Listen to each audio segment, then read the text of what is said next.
Right. Hi.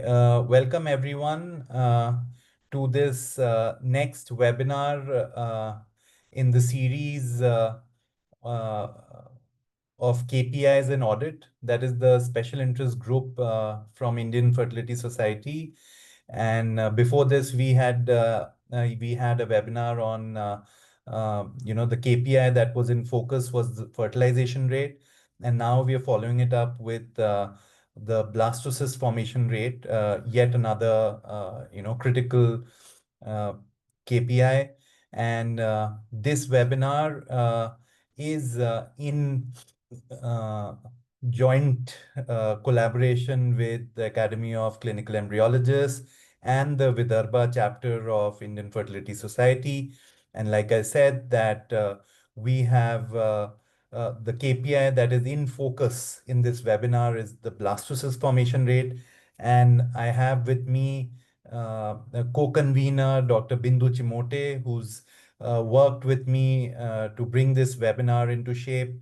And I'd like to invite and thank Dr. Keshav Malhotra for being part of this webinar. And we are really looking forward to his insights over how to maximize blastocyst yield. So after that, we are going to have an in-depth discussion with a lot of question and answers. And that session will be moderated by Dr. Bindu Chimote, and she will be asking us questions, and the audience will be free to put in their questions, as many as possible, into the chat box, and we will try to answer them as best as we can. So over to you, Dr. Bindu, to start the proceedings. Yes, thank you so much, Gaurav. So as already said, we have the KPI in focus today, blastocyst formation rate. And for all of us as embryologists as well as clinicians, the blastocyst marks the highest degree of laboratory work that we can do. So the blastocyst that we transfer is in sync with the in vivo conditions, so to speak. And so we look forward to transferring a blastocyst so that we have maximum implantation and pregnancy rates. And for every embryologist, therefore, it's a point of great pride to have a good blastocyst formation rate and have good pregnancies out of those. So for us, it is our cosmos, our Brahman that we can talk about. But why is it that not all embryos or not all good quality day 3 embryos will give us a blastocyst? Why is the blastocyst formation rate not as per our expectations often? And what can go wrong? How to deal with it? And how do we actually calculate the blastocyst formation rate out of all the embryos, out of all the oocytes that we have got, out of all the day 3 embryos that we have got? To throw more light and give us a good understanding of these topics, we have two excellent speakers with us today, Dr. Gaurav Majumdar and Dr. Keshav Malhotra. But before we begin our lectures, I would like to introduce our two chairpersons today. We have with us Dr. Shilpa Kulkarni. She is MSc PhD in Medical Microbiology. She is a senior embryologist at Shukla Advanced Infertility and Test Tube Baby Center at Akola. And she has trainings in andrology and embryology at Aurangabad, Pune, and ART Mumbai. And along with her, we have a clinician, Dr. Soumya Rathe. She's a gynecologist and fertility consultant at ACE Women's Hospital, Nagpur. And she has undergone trainings in reproductive medicine and endocrinology, and also fellowships in infertility at Nadkani Hospital and University Hospital, Coventry, and Warwickshire, the NHS Trust. So over to you, our eminent chairpersons. And I would like you to introduce our first speaker, Dr. Gaurav Majumdar. Dr. Shilpa, are you there? Dr. Shilpa, are you there? Yes, yes. Yeah, please. Sir. Good evening. Good evening, sir, Gaurav sir and Keshav sir. I would like to introduce Dr. Gaurav Majumdar. He is a very much renowned person in embryology. I would like to introduce Dr. Gaurav. He is IVF Lab Director at Sir Gangaram Hospital, New Delhi. He has more than 20 years of working experience in ART. Vice President, Academy of Clinical Embryologists, India, 24, 22, 26. Past Chairperson of Embryology, Indian Fertility Society, 22, 24. Convener, SIG KPI and Audit, IFS, 24, 26. And he has mainly interest in data management, KIPS, and quality control in IVF. Sir, over to Dr. Gaurav Muzumdar. Sir, please start your lecture. Thank you very much, Dr. Shilpa. I'll just share my slides.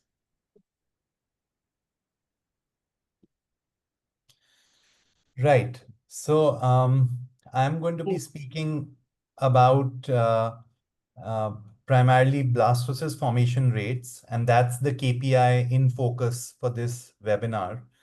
I don't know why I wrote for IVF. It's for both IVF and ICSI, or rather it should be in IVF. So, right. So just like to begin by saying that actually there are two aspects to clinical embryology. And we know about the technical part of clinical embryology, which is the more demanding part, but there's also a very important cerebral part to it, which we are going to discuss during these 20 minutes. Uh, Technical skills we are all aware of. An embryologist needs to have a lot of speed, accuracy, precision, attention to detail, and awareness, because we are working with gametes, and we need to decrease the exposure time in vitro.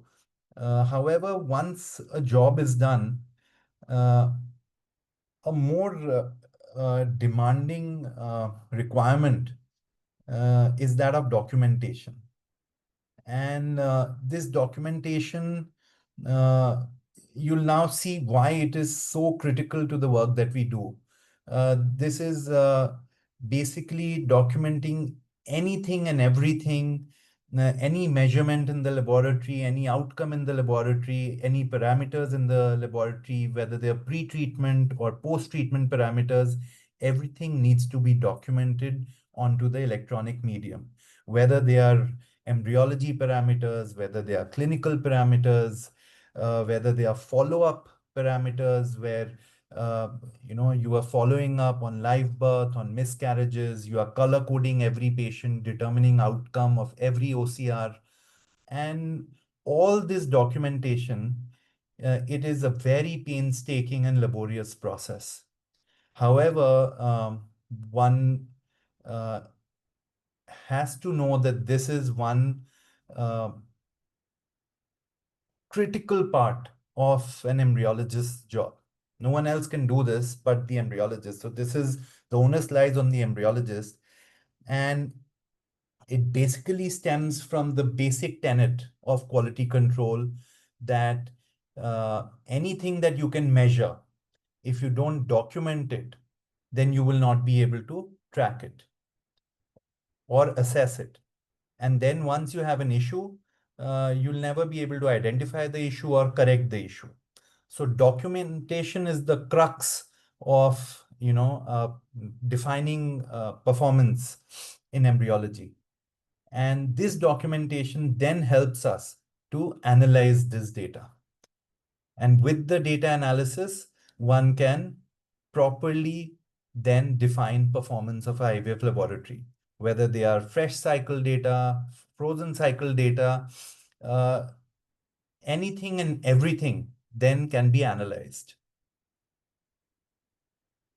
And another thing, in addition to knowing the performance of your laboratory, is identifying issues and then taking corrective actions to bring things back on course. So this is one of the most important purposes of doing this data analysis and documentation. So how do we monitor these indicators which define performance in our IVF laboratory? This can be done by constructing control charts, right? Control charts are very simple charts that can be easily done on an Excel sheet. and they give you the upper and the lower limits based on the mean and the standard deviation. And since this webinar is focusing on blastocyst utilization rates, I will demonstrate an example of how to use control charts for monitoring blastocyst utilization rates. Before we start that, we should know that what is this KPI that we are talking about.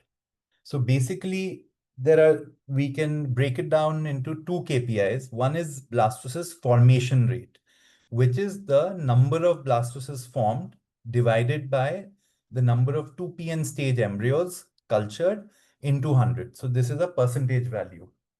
But these refer to only the blastocysts which are formed. It does not give any information about the quality of those blastocysts or usability of those blastocysts.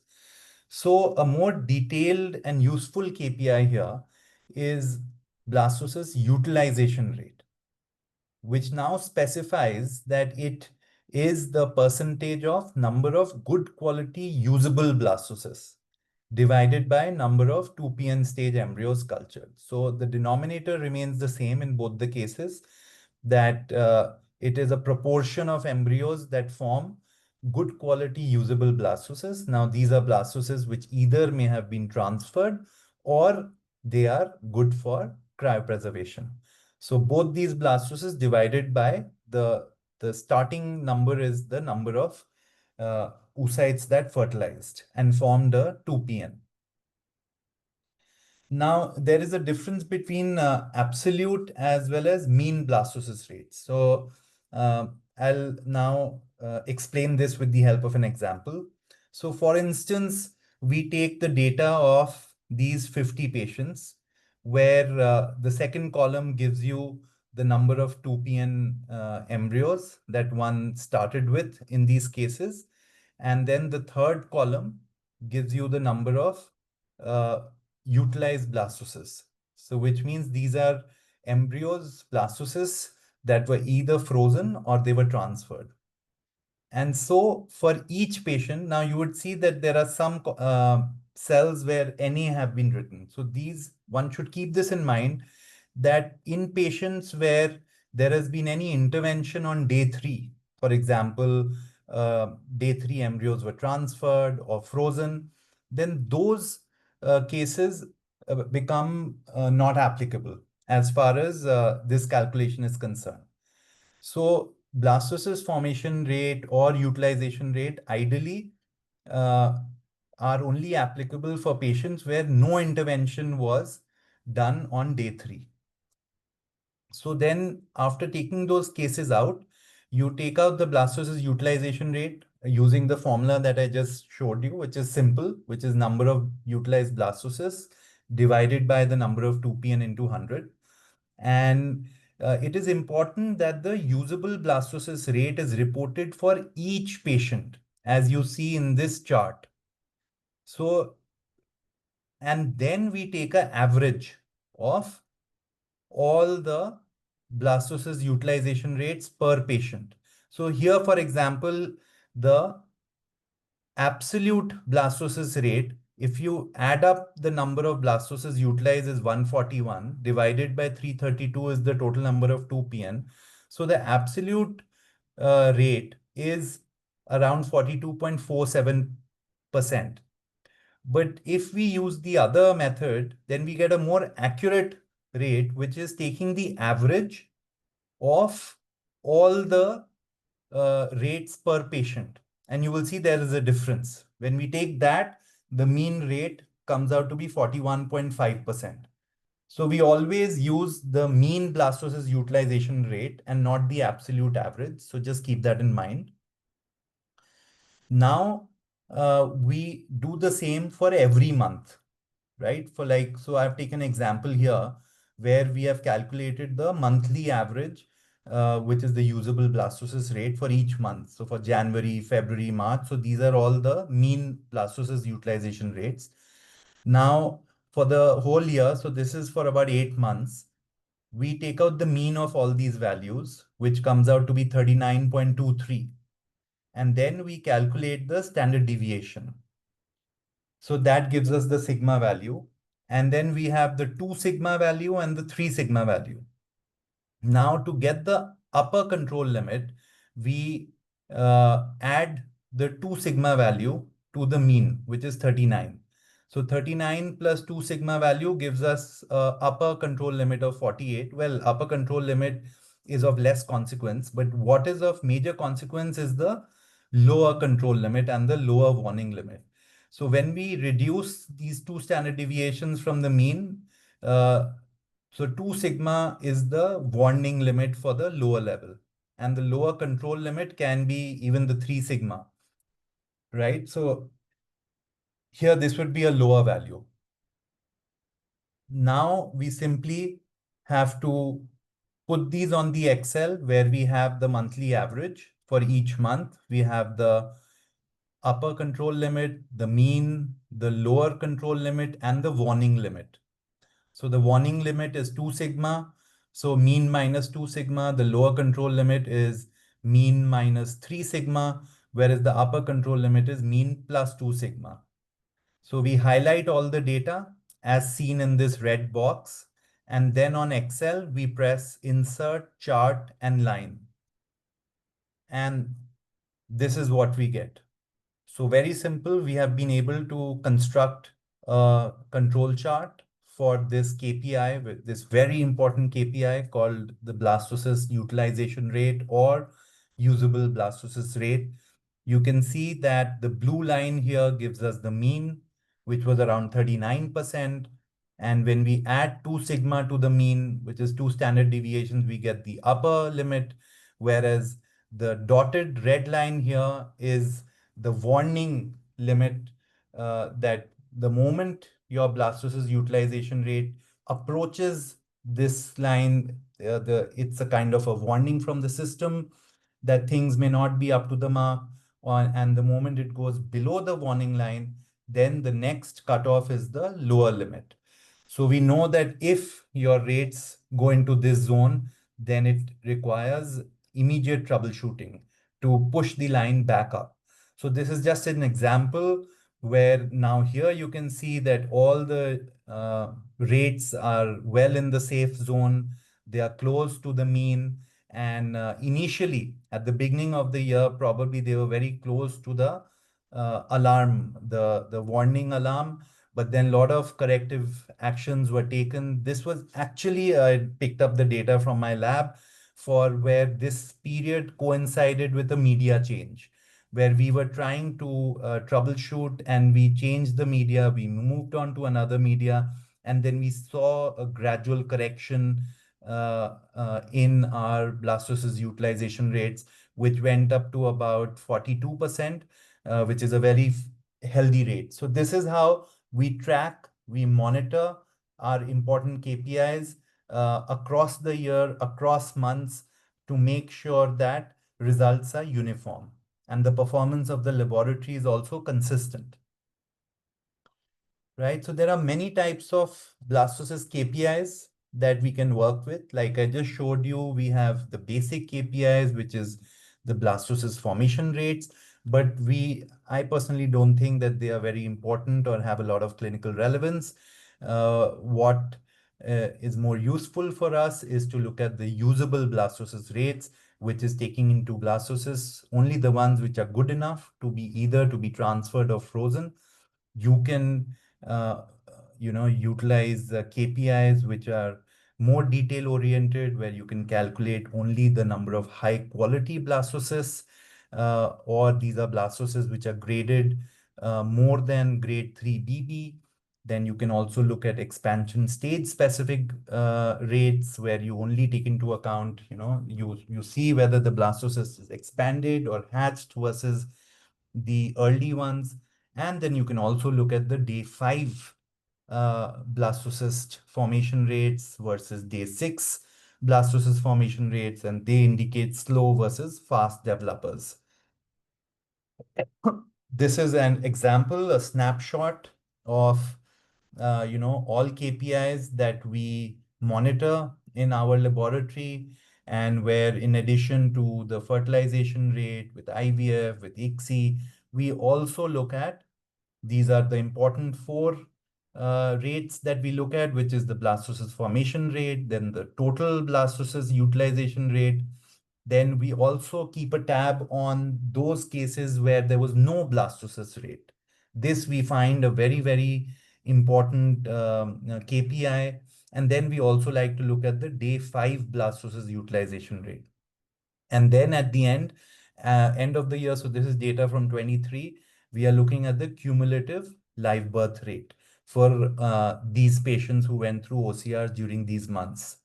And this is how we plot all the KPIs, and we get an immediate, picture of how the laboratory has done. And, certain KPIs, you will see a gradual increase throughout the year from January till December. Some will be consistent throughout the year. And this amount of variation is absolutely acceptable because they are within the control limits, they are in the safe zone, they are close to the mean, and there are no major dips, below the lower control limit, which means that more or less the performance of the laboratory was consistent throughout the year. Right? So it helps you maintain consistency across different procedures. Then the biggest purpose of doing this is being able to identify and detect culture system or lab performance problems early. Then it can be used as an excellent tool for benchmarking against published international standards like ESHRI or Alpha. And these KPIs can also, be used to enhance patient trust. And they are an example of transparent reporting of KPIs. And we use them to set realistic expectations, to counsel patients, to tell them what are the chances of making a blastocyst, or for example, tell them what are the risks and what are the chances of not making a blastocyst for that matter. One very important aspect about monitoring these KPIs are their interpretation. We know that IVF cycles, results in IVF cycle, they depend on a variety of factors, patient-specific factors, which include age of the patient and the ovarian reserve, their past reproductive performance, underlying medical conditions, sperm types. And so, without adjusting for these confounding variables, KPIs could be misleading sometimes or even counterproductive. For example, comparing KPIs between a laboratory that predominantly treats older patients or patients with diminished ovarian reserves will naturally have a lower blastocyst formation rate as compared to laboratories which probably treat a lot of young patients or have a lot of donor cycles. And this is not due to a laboratory problem, but due to normal biological variations. So given the heterogeneous nature of the reference patient population, the ESHRI special interest group and the alpha group suggested that the reference population should include patients that uh, should exclude patients above the age of 40, and only autologous fresh oocytes should be included. Donor oocytes should be excluded from the analysis.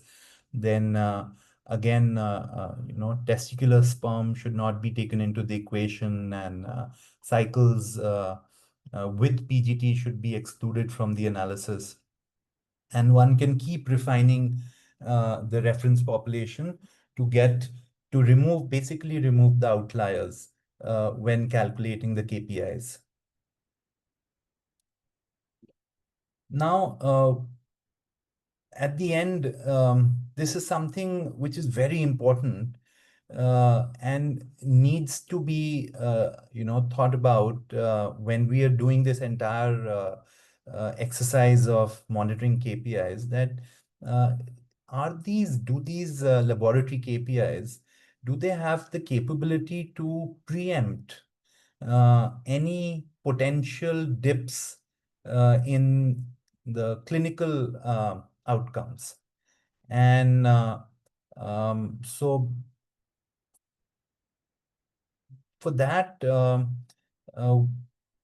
there was this study which was done by Dean Morbick in published in the Human Reproduction, and really very interesting study where so this was a case example where KPIs were monitored over 15 months, and they tried to identify a dip in the clinical outcomes which was linked to a media change.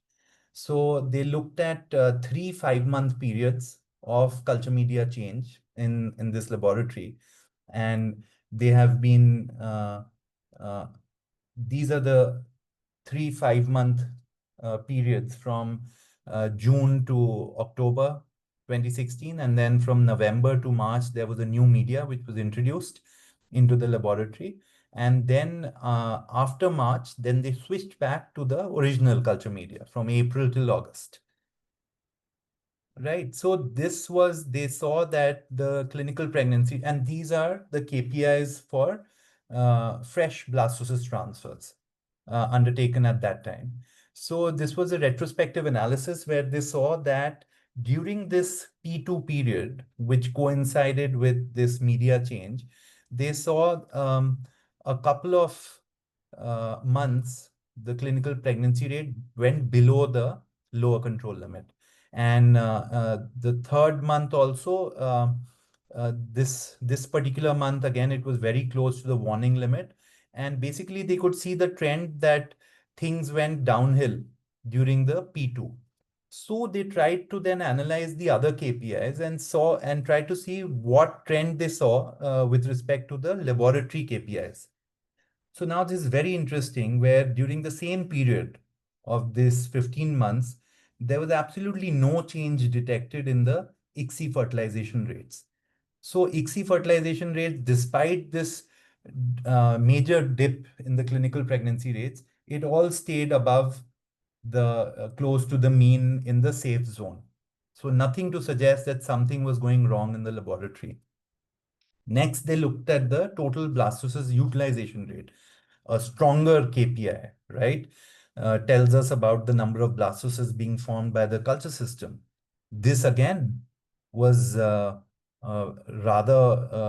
you know, robust in terms of being close to the mean and a lot of values above the mean, but nothing close to the danger zone. However, when they looked at the day 5 blastocyst utilization rates, these are only embryos which formed full usable blastocysts that were either transferred or frozen on day 5. There they saw a major dip in the day 5 blastocyst utilization, and this period coincided with the P2 period, which coincided with the media change.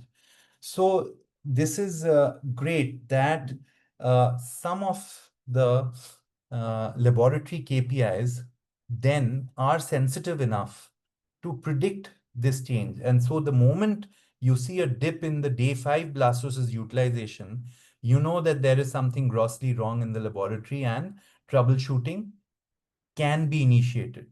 And this takes about a week to know. Whereas clinical pregnancy rates, especially in today's scenario where probably very few fresh transfers are carried out, so here a dip in the clinical pregnancy rates will only be revealed only after maybe 3 or 4 months. Whereas here in a week's time, we'll be able to take corrective action. So this is why one has to know which KPIs are actually sensitive enough to be associated or directly affect our clinical outcomes. And for every laboratory, one should be able to find out such KPIs. So we know that these KPIs, they define the culture system performance, and these have a direct impact on clinics performance, some more than the others. So I have listed out some of them here. So we have the day 5 usable blastocyst rate, the top quality blastocyst rate, And these are the perhaps the KPIs which can have a direct association with the implantation rate or the clinical pregnancy rate, even with the early pregnancy loss rate, is a function of blastocyst quality and the cumulative live birth rate.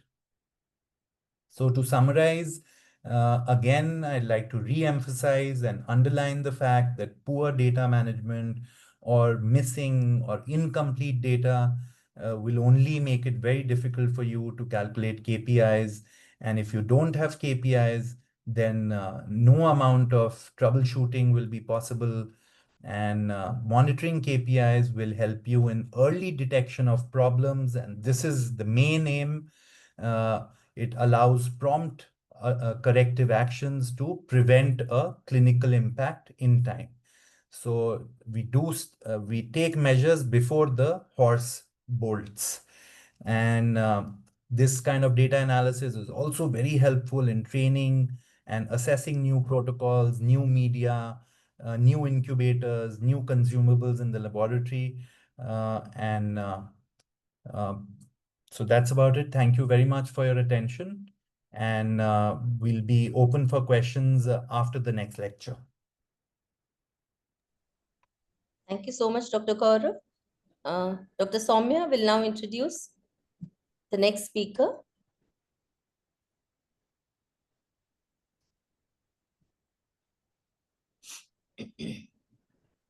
Dr. Soumya? Just a second, ma'am. Um,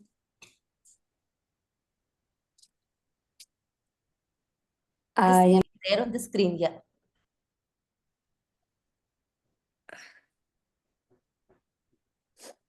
a very good evening to everyone. It is a pleasure to invite Dr. Keshav Malhotra. Sir, we all know him very well. He's the chairman of SIG Embryology for Aspire. He is the vice chairman of embryology for ISAR, and he has a lot of credits to his financial and professional. He has a lot of merits. Sir will be talking about maximizing blastocyst yield, the laboratory insights and innovation. I welcome you, sir. Thanks, Soumya. It's good to see you after a very long time. Same here, sir. All right, let me just share my screen. Okay, so I've been given a difficult topic, but it's something that's very important if we look at the current scenario, because all of our patients want better outcomes, and the only way to give them better outcomes is to give them better embryos and more embryos, hopefully from single cycles. So that's something that I will try and cover. Gaurav's already covered all of the KPIs, so I will mention them briefly, but not in too much detail.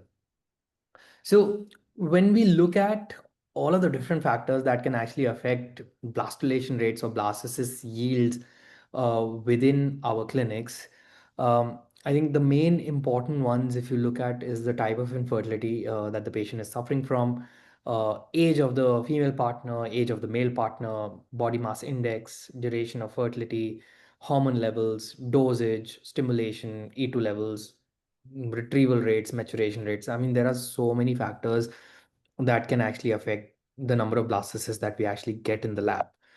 Apart from this, we move on to the IVF laboratory, where there are hundreds of physical, chemical, biological modifiers, which, if you already have a compromised patient, it then becomes even more difficult for us to predict what kind of blastocysts we'll get from the patient. And we just hope that we can do our best in order to give um, good embryos for such a patient. Now, this wonderful paper. It's published in Nature in this year itself. Looked at all of these amazing factors, especially like the type of infertility, age, BMI, etc. Everything. 19 critical factors that affect blastulation. Then there were independent factors like maturation rate, number of 2PNs, duration of infertility, lab factors, etc. And then they are now hopefully building up an AI model, which, when you feed all of this data, will help you predict the number of blastocysts that the patient is going to get, which will make our jobs very easy, which will eliminate the need of holding such lectures in the future. But till then, let's try and cover some of the secrets to success as far as improving blast dilation is concerned. Now, the first thing that I want to talk to you about is that obviously we as embryologists work in the laboratory, but there are a lot of clinical factors that can also influence blast dilation, and those are things that should not be neglected. So this is a wonderful paper by Barisata. This is 2023, where they are actually looking at ovarian stimulation and how can ovarian stimulation maximize oocyte yield and ultimately blastocyst yield. And we are looking at different types of stimulations, and ultimate analysis from this paper is that it has to be stimulized, it has to be individualized, and we should not be pushing the dosage beyond the patient's response, because that will not really raise blastocyst yield. Trigger timings are something which are important, and that's something that should be considered. And sometimes I think what you can do here is you track the maturation rate, which is the number of M2s that you get from a particular cycle. If it's more than 80%, we are happy. We're not really worried. If it's less than 70%, and they are also trying dual triggers, which can actually improve yield of mature oocytes in such cases. So that's something, little bit of the clinical side, which is important. Then we come to the timing, and there are lots and lots of studies which are there on the timing of all procedures as far as all of these rates are concerned. So you look at oocyte maturation, and generally it is a norm. We all basically agree on 36 hours post HCG as the norm for doing oocyte retrieval. And that basically corresponds with all of the other timings that we follow in the laboratory. Now, looking at that particular time of pickup, when you look at the percentage of spindles being present in the egg, the best time for doing insemination or ICSI is actually 3 to 4 hours post pickup if it's done at 36 hours. That's the best time, and almost more than 90% of the eggs would be demonstrating a spindle then. And when you also look at the retardants, again, the same timing is something which is advisable. Now, other things that you want to consider is again the type of stimulation that the patient is getting. And if you look at certain protocols, especially with, let's say, long agonist protocols and mild stim protocols, if it's a early oocyte retrieval, some clinics do pickups at like 34, 35 hours, then the percentage of eggs and the percentage of mature eggs that you would retrieve is going to be lesser. So please consider some of these clinical factors also when you're trying to maximize the yield of blastocysts. The second thing that comes up is the timing for denudation. Lots of protocols exist. And some people like immediate denudation followed by insemination. Some people like delayed denudation followed by immediate injection, and then some would like to immediately denude and then delay the injection process itself. But when you look at these studies, the most common and the best performing is actually a delayed denudation followed by immediate injection, which basically means that you're denuding around 39 to 40 hours, and then you immediately do ICSI, and this gives you the highest percentage of blastocysts amongst your profile. There are lots of conflicting studies with respects to the timing of ICSI. So please don't take my word for this, and do read all of these papers. And ultimately, what needs to be done is that you have to look at what is working for you within your clinical setup and within your laboratory setup. So these are some of the papers which say yes, ICSI timing affects outcomes, and then there are some papers which say that no, ICSI timing would not affect outcomes. This is a nice paper which I read, and again, they did a subgroup analysis between the HCG and OPO timings, and they looked at the intervals when they were less than 37 hours, when they were 37 to 38 hours, and then more than 38 hours. And ultimately, it was these two that were performing well. So, immediate or pre, when you're doing ICSI early on, that might not be resulting in the best kind of outcomes. And again, this one by Roberta Maguli's group and Chimadomo's group again looked at the same factors, and best possible time for injection is generally around 39 hours plus minus one. Coming to the techniques itself, whether we should be doing IVF or whether we should be doing ICSI, I've put in two publications from the same journal. This one is 2020 and the other one's 2021. 2021 one actually says that you get more blastocysts from fewer eggs in ICSI as compared to IVF. This is a global database where they actually looked at the number of M2 sites that were needed to produce one blastocyst. For ICSI, it was 2.3, and for IVF, it was 2.9. But then when you look at other publications, they're actually saying that when we're looking at ICSI, we're looking at the number of M2s that are yielding the blastocysts. When you're doing IVF, you're looking at number of COCs that are actually yielding blastocysts, and there might be a variation here. So when you calculate it per 2PN, there's actually no difference between ICSI and IVF. So it's something that's IVF is something that can still be done very comfortably within clinics without compromising any of your rates. So I think that's something that we would want to emphasize. Um, a good KPI here for all of you when you go back to your clinics tomorrow would be look at your own rates, look at the number of oocytes in your own clinic that would be required to produce one clinically usable blastocyst. I think that's a very fun exercise that we can do in our own clinics. Coming to other timings, procedural timings are definitely something that are going to affect outcomes, especially blastulation rates. And we know for a certain fact that with prolonged procedural timings, the chances of environmental stress are going to be higher, and that's ultimately something that's going to affect our outcomes. A very nice paper in the Oxford Journal which looked at the time of ICSI and also the number of years of experience of the embryologist and the time taken for ICSI, and basically states that if there's a prolonged time for ICSI, your fertilization rates and your blastulation rates are going to dip.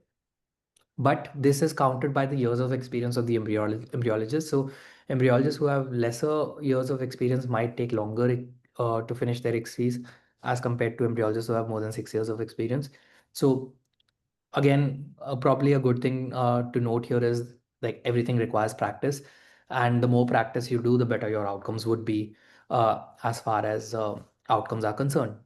They looked at all of these different factors, and again, another important thing to look at here is in your poor prognosis patients, especially the advanced maternal age group, they are the ones that actually suffer more as compared to the younger group. So those patients you should be very, very careful in doing ICSI or IVF, and also your culture conditions for such patients have to be completely proper so that you give those eggs the best chance of becoming blastocysts. Why are we so worried about timing and exposure? Because we're worried about temperature. We know that temperature has an impact on cell division. We know that the temperature has an impact on oocyte dynamics, spindle dynamics. It's likely that it's going to affect the metabolism of the embryo. So it's very important that we control this parameter for our eggs.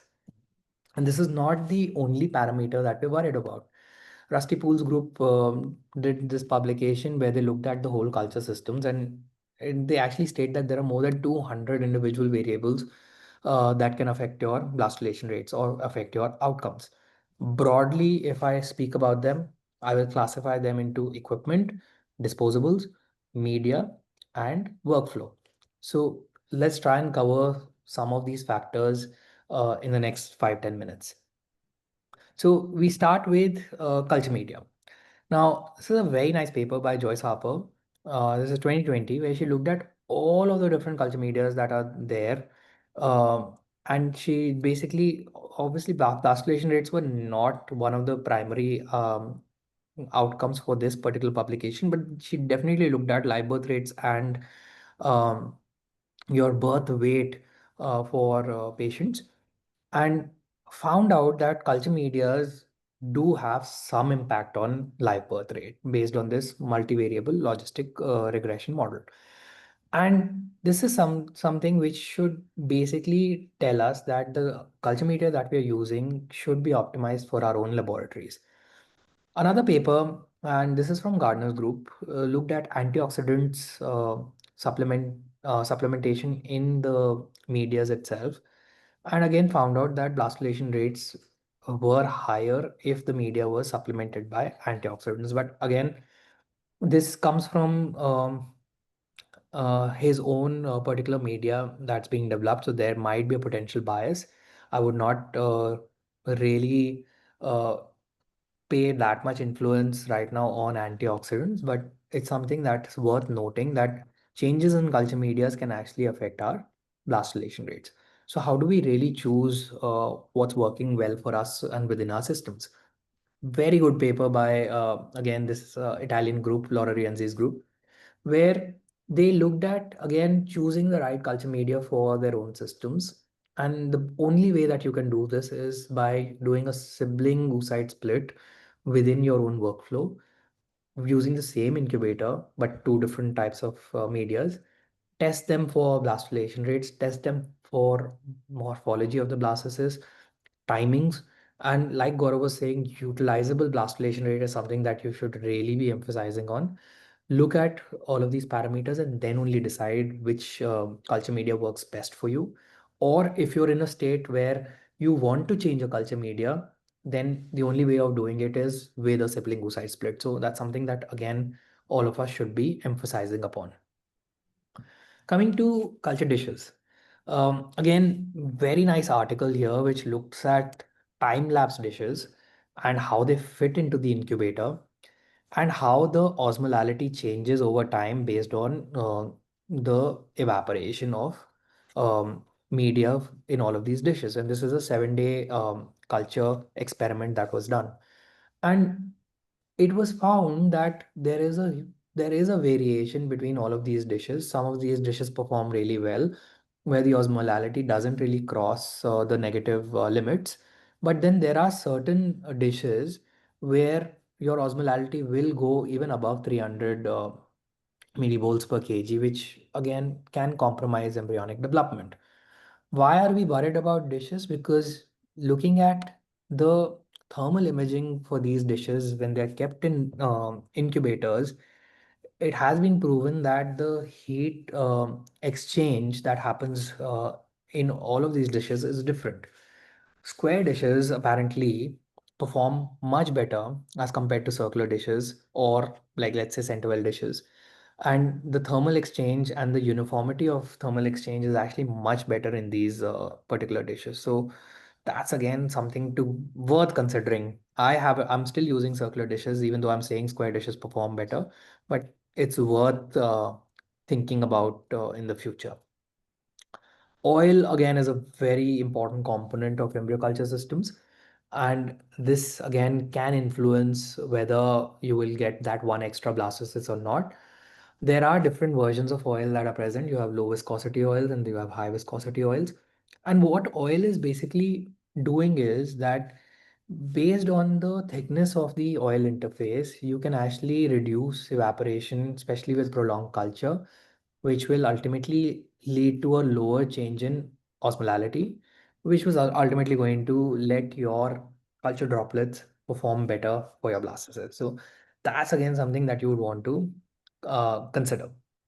So maybe increasing the layering of your oil is something that's worth considering.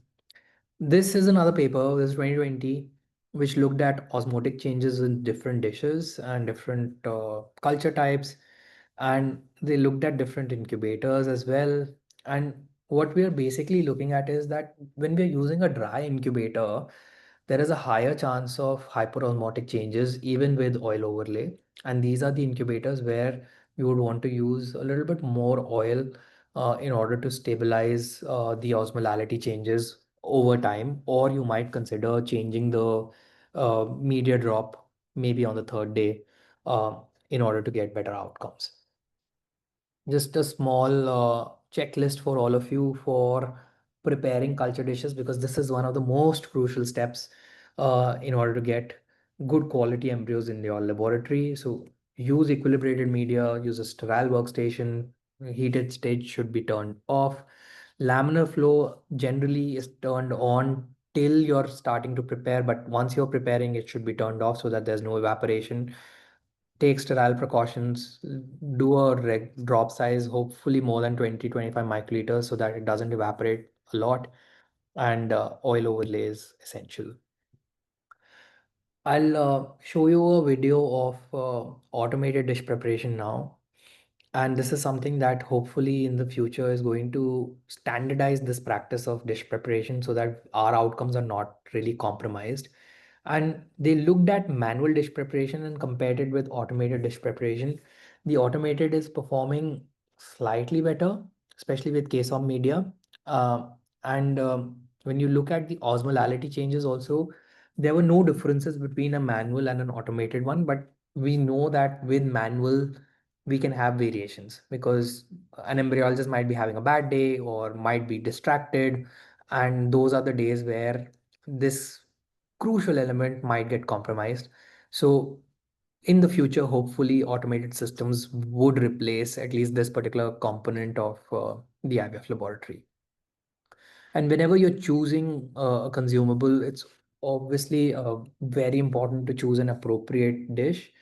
Look at reprotoxicity, look at sterility, look at your certifications, specifications, temperature consistency, and then test these dishes within your own culture systems so that you can choose the right dish for your embryos within your laboratories. Very interesting paper that I came across. This is looking at group culture and saying that group culture actually is superior to individual culture in terms of blastulation rates and implantation rates. Now, part of this could be because embryos secrete certain paracrine and autocrine factors, which can help the other embryos to perform better. And also because when you're doing smaller droplet cultures for individual embryos, they are more susceptible to osmolality changes, and that's why you could have a reduced competence of certain droplets. But there are publications out there which have, and this is a nice prospective trial, which has actually looked at group culture and individual culture, and which has actually said that there are higher clinical pregnancy rates and live birth rates with embryos that are cultured in groups, mainly because they're releasing growth factors and signaling molecules, and you're getting more embryos. An important thing to consider here is embryo density. So please make sure if you're doing group culture that you have about, Gardner actually mentions 12.5 microliters of media per embryo. In this particular publication, it is 3 to 15 microliters of media for group culture. So that's something that you want to consider when you're shifting or maybe trying out group culture. And this is the dish that they were using. So now the challenge with group culture is that you can't really track individual embryos, and when you're unable to track individual embryos, you're unable to look at all of those developmentally important factors, and which can play an emphasis on selection of the embryo later on. So there are dishes which allow for individual well culture, but within a group where they're still connected to each other through media, but they're also segregated so that you can track them. And this is known as the wow concept. And again, performs quite decently as far as blastulation rates are concerned. Now, this is a survey that I conducted with ISAR in 2019, where we looked at blastocyst culture. And an important question that we asked our respondents, 100 of them, was till which day do they culture blastocysts? 37% of them said that they culture till day 5. 46% of them said that they culture till day 6. 14% of them said that they culture till day 7, and there was still some respondents who said that they still only do till day 3. Why is this important? Is because we would want to now look at day 7 culture as a means of increasing the yield. And when you look at certain apprehensions for not culturing embryos till day 7, they feel that There's high aneuploidy, there's low implantation, poor embryonic development, poor morphology. All of this. Very like valid reasons for not culturing till day 7.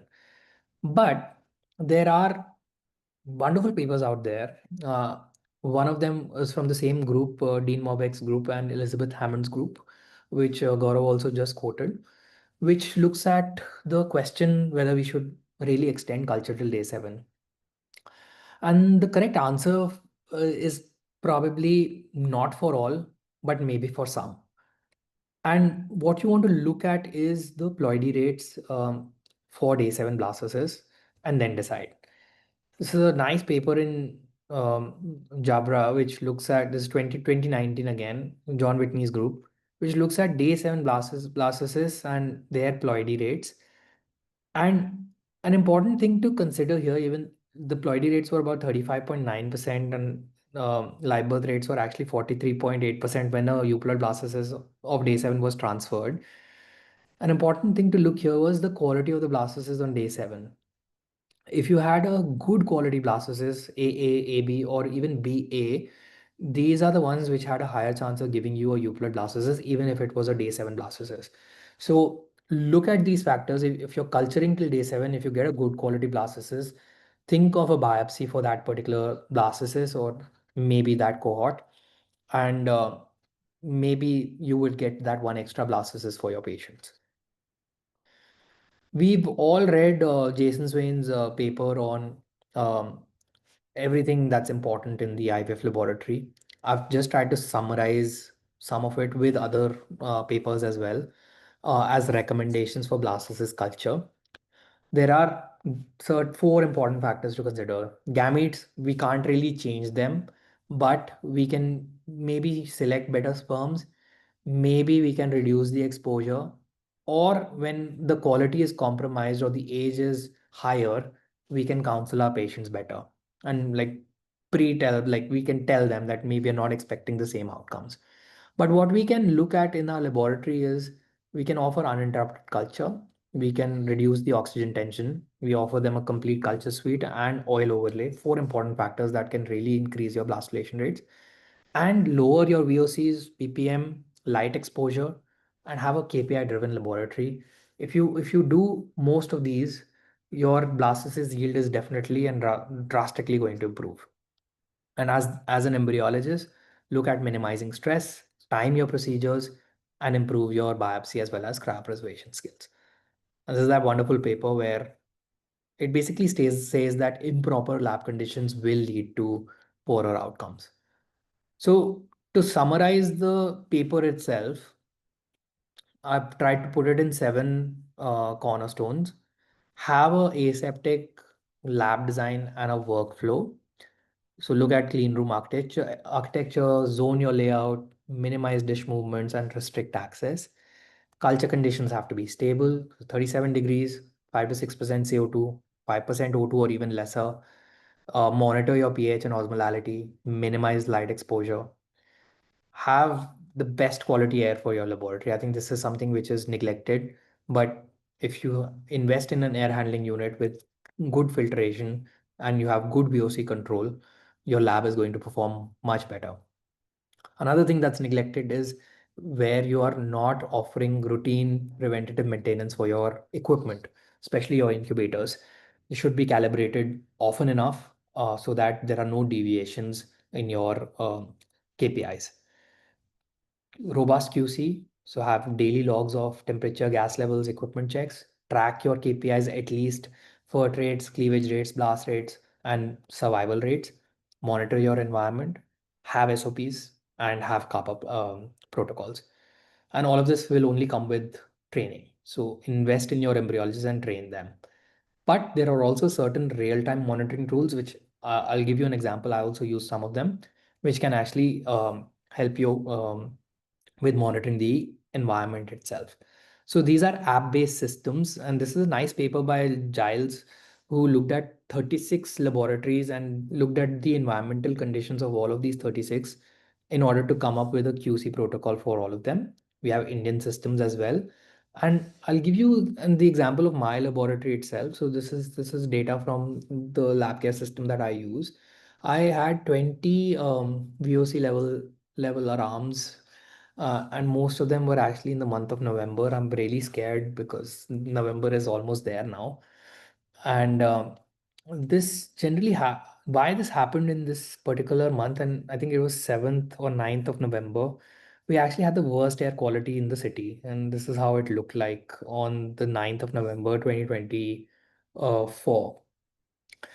What was happening was that the air quality outside is bad. It is being sucked in by the air handling unit and it's being actually pushed into the laboratory, which is really compromising the VOC levels of the laboratory itself. So we actually had to shut down our AHU for this particular period of about 3 weeks, where there was a lot of stubble burning and the air quality was horrible. And we put in extra filtration systems within the lab in order to keep it running with normal limits of VOCs within the laboratory. And we know that this will definitely compromise blast relation rates and will also increase biochemical pregnancy rates and miscarriage rates within the clinic. So again, unless and until you monitor them, you would not be able to really do any changes. Lastly, just looking at certain better metrics to track. Gaurav's already spoken about them, but do look at your day 5 usable blast relation rate. This is how you calculate it, because this will shift the fastest. It will shift within a week. And this is actually going to give you the best assessment of how your laboratory is performing and what are the different modalities that you would want to change if this drops. Other strong predictors of blast relation rates within your clinic are obviously the number of embryos that you can take towards extended culture. So looking at day 3 metrics, number of good quality day 3 cleavage embryos, percentage fragmentation for such embryos. Lower weight contributors are female age as well as your number of 2PNs. So with this, thank you so much for your patient listening. This is the nice article that I've written on QC. If you want to scan this and read it, it talks all about QC and how these subtle changes can affect our rates. So with this, thank you so much for inviting me, and I'm up for questions now. Wow, that was a wonderful lecture. Our chairpersons would like to sum up. Dr. Shilpa and Dr. Soumya.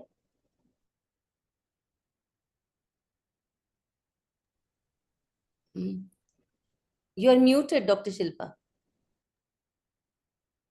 Okay, I think we can move forward. I mean, I must say that all the questions that I had prepared for the question and answer session are already covered, and such a comprehensive presentation you have given, Keshav, that everywhere I felt that, okay, then I have now this question that I can ask. I have this question that I can ask, and then suddenly towards the end, all of it is covered. Yet I have listed out a few very practical points. Forget the papers, what the papers say, but how do you actually go about little things in the laboratory practically? Those are the questions that I have listed. We have a few questions in the chat as well. Dr. Khushbu, you have asked 2 questions. I hope to cover it in this session itself, but still you can go ahead if you want to ask question. But let me begin. I'll start sharing the screen.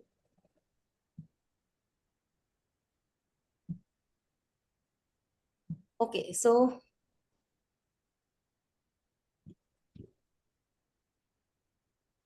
can you all see the screen? Yeah. Yeah, so this, I guess, is for Dr. Gaurav. Anyone can answer, but then how important is it to classify patients before calculating blastocyst formation and utilization rates? And would you calculate the blastocyst formation with respect to the number of oocytes retrieved or the number of mature oocytes that you have retrieved? Or would you calculate with respect to the day 3 cleavage stage embryos? Yeah, Dr. Gaurav. जायचं होतं तर ते audio सुरू आहे माझा. Can you mute? On आहे पण दिसत नाहीये. Dr. Shilpa, can you mute yourself, please? Right. Yeah, Gaurav. So these are very important questions. And it's very important to basically stratify your patients. KPIs, especially like blastocyst formation or usable blastocysts, should not be calculated across all patients. But like I had mentioned, we need to remove the outliers or patients which will severely affect, where it is known that advanced age group or very advanced age group patients will have very poor blastocyst formation rates. Similarly, patients with very poor sperm type or with diminished ovarian reserve will naturally have a lower blastocyst formation rate. So here then these patients will skew the results of the laboratory, and which will not be a true reflection of the performance of the laboratory or the culture system. So it's very important to calculate your KPIs in a set of, as you know, recommended by Esri and Alpha also, that in a very homogeneous patient population where all extreme outliers are removed. So like I said, in a younger population with excluding extreme male factor, diminished ovarian reserve, PGT cycles, so or poor prognosis patients, if they are removed, then you get a true sense of the laboratory performance. And this is interesting. You could calculate blastocyst formation rate as a function of retrieved oocytes or mature oocytes, but we feel that the laboratory, can only work with mature eggs. And hence, traditionally, blastocyst formation rates are calculated per fertilized oocyte. So And not mature oocyte, fertilized oocyte, you mean? I mean, fertilized. it could be a mature oocyte that is not fertilized as well.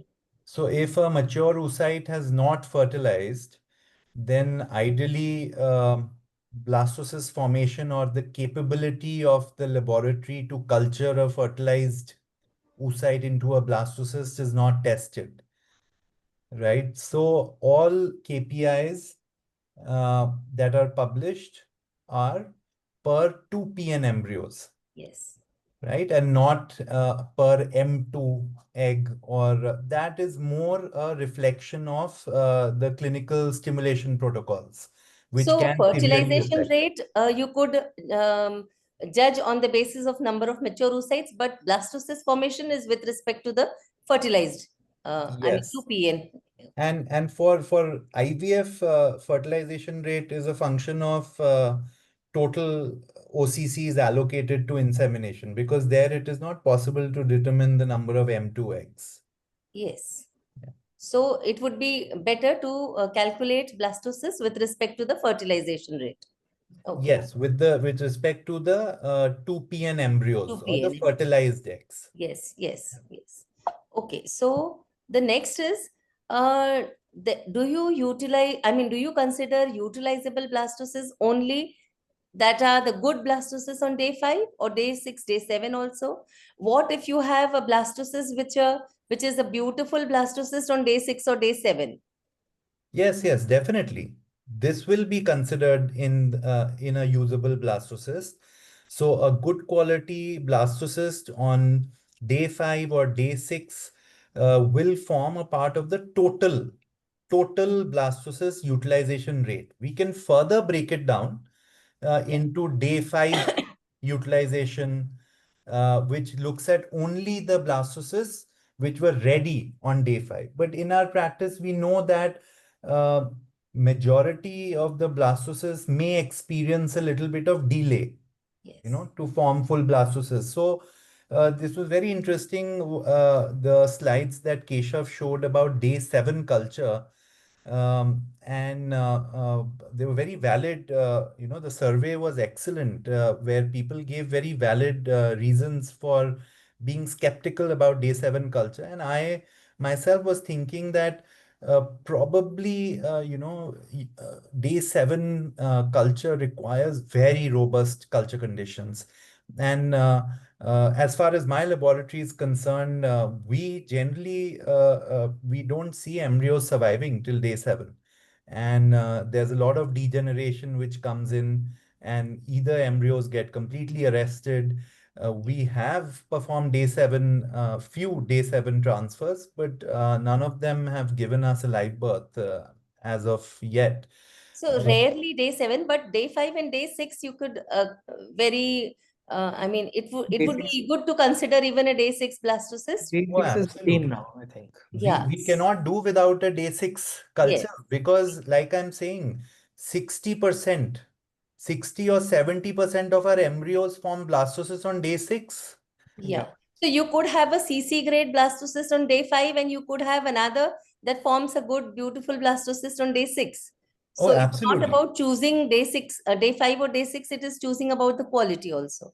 And Yes, and generally when we are calculating the utilizable blastocyst rate, we exclude the poor quality blastocysts from that. So which is BC, CB, and CC.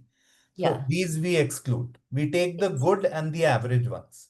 Yeah. So we are taking into consideration AA or ABBA, not AA, the, AB, BA, and BB. TB yeah, also. BB also. Yeah. Okay. And since most of the cycles now are shifting towards frozen transfers, it becomes very easy to culture till day 6 and then freeze those embryos and then Yes. transfer in the next cycle. So Because as it is, I mean, if we are doing freeze all, we will consider them not as day 6, but as a day 5 blastocyst only with respect to the progesterone. So yeah, it will be sixth day of progesterone, no matter whether it is a day 5 or a day 6 blastocyst. yeah. Yeah, as a blastocyst, you don't even have Yes, to as a specify blastocyst. whether it is day 5 or Yes, day 6. It is a yes, full blastocyst. yes, yes. Okay, so moving on, would you say that there is a difference in blastocyst formation rates between IVF and ICSI? Or do you think IVF gives better quality blastocysts compared to ICSI? Anyone, Keshav or Gaurav, anyone can answer. I think there is a perceived difference because, like I mentioned in the slides itself, with ICSI, we're looking at mature eggs and then we are only calculating through them.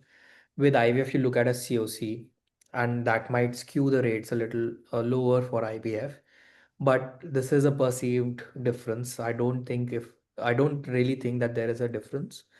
Um, I feel strongly that IVF gives better quality blastocysts if Yes. done well, but it's just the patient profile and the patient selection that matters when you're doing IVF cycles.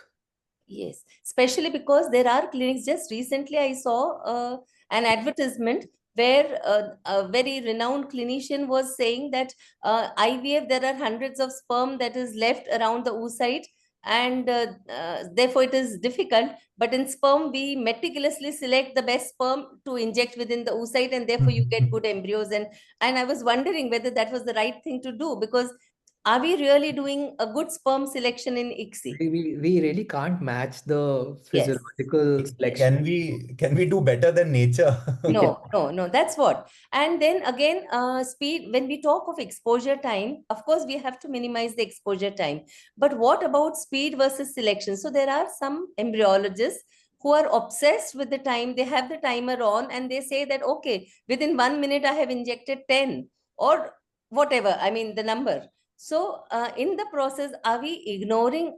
I mean, even with ICSI, forget IMSI or anything else. Even with ICSI, you can do a good sperm selection if you give that much, a bit extra few seconds to select the sperm rather than concentrating on speed.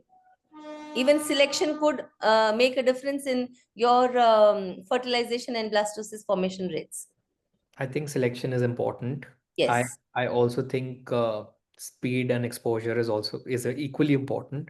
So I that's, would choose a sperm preparation technique that gives me the best yield of morphologically good sperms, so that my ultimate sperm selection during the ICSI process reduces, the time that I take reduces, and I think that's a good balance. that you For have to me. work out. Yeah. And see, for me, we generally tend to spend time on sperm selection. But while that is being done, we don't bring out the eggs. So Correct. Yeah. only once we are satisfied that we've got, normal sperms uh, as much as possible. Once we have them ready, then we bring out the eggs, and then we sequentially we inject all the eggs. So especially So in case of compromised samples, it is better to make 2 drops of PVP, select your sperm, put it in the other drop, and then bring out your oocytes and go about it. we do it for all Yeah. patients. Acha, okay. We never have them out together, Okay. because we take our time, we make sure that we've got the best sperm, and then we load them, and then we bring the eggs out. And that way we can take care of both selection as well as speed. So we Exposure minimize time. the exposure to the eggs. Okay, fine. That's great. So now, what is the contribution of gametes to blastocyst formation rate and quality with respect to oocytes as well as the sperm? So uh, let us get into the clinical aspect as well. Does stimulation I think among the audience, the people who are attending, if they wish to say something, is it possible? If there are some clinicians or some embryologists who have some experience, maybe they can also say something. So regarding the oocyte quality, how much do you think that stimulation protocol affects blastocyst formation rate? I think it's very important because in the laboratory, we are chefs, we are working with the ingredients that are being provided to us by the clinicians. And unless and until those ingredients are the freshest and the best quality, I mean, we can only do so much. So I definitely feel that STIM protocols need to be optimized in order to give the best yield for patients. And what this could mean is, like, let's say you have a case of like immature cytoplasm. Maybe the next STIM could be a change of protocol to recombinant or an extra day of FSH. And that can make a huge difference in the blastocyst yield and the oocyte quality for that category of patients. So, I mean, it's important. Yeah, and I think Khushbu has asked a question. In which clinical scenario would a consistently low blastocyst formation rate indicate the need for protocol modification? Clinical scenario. If I can answer that, see, if you, to begin with, if there is no consistency between the number of follicles, the E2, if you are monitoring, then the number of eggs, if there is no correlation between all of that.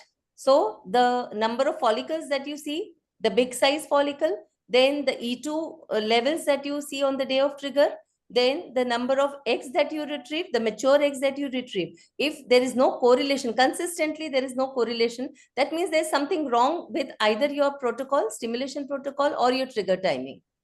So that is the time then you will have to work on your stimulation protocol and your trigger timing as well.